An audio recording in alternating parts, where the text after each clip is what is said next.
Atonde tinati ifutidwe udi mmata kufula ndikuphunzisene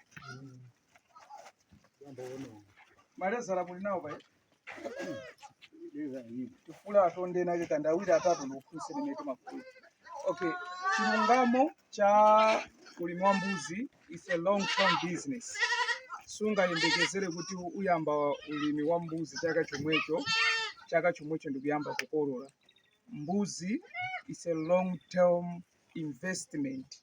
Ukhoza kuyipanga plant pano koma zosatira zake kumalandira in 3 years time.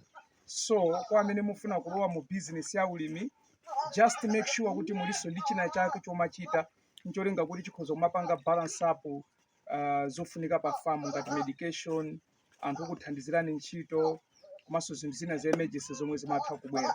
Koma tiye tipangeni ulimi ndofunika kwambiri.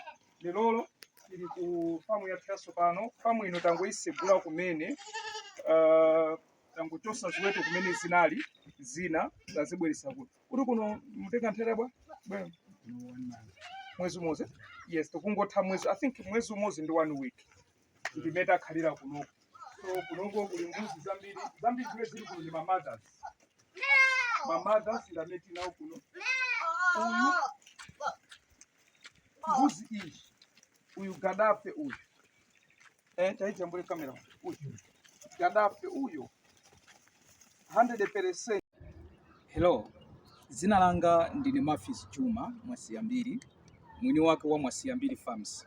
Ndine mulimi amene ndimaweta ziweto zosiyana-siyana: nkhumba, ng'ombe, mbuzi, nkhosa, mbalamenso zosiyana-siyana ngati nkhuku. Pakadali pano ndaphunza maphunziro amene ndifuna ndiphunzise anthu za ulimi okhuza na mbuzi kuyambira pa 25, 26 mpaka 27 March 2025. Ndikufuna ino mukhale mmodzi wa maphunziro amenewo.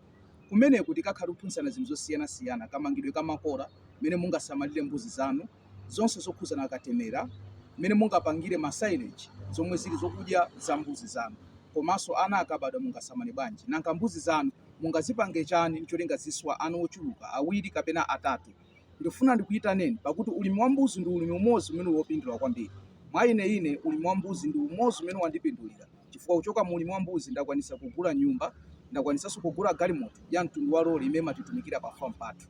Tiyeni mundipange join. Mukhoza kupanga join WhatsApp link imene ili pasi pa ma comments po, mupeza link imepo mujoina. Tikatero kumeneku tikupanga direct ku group imene ili group yolipira. Mtengo ndi 5,000 kwacha wokha, mtengo kuti wina aliyense akwanise kufikira.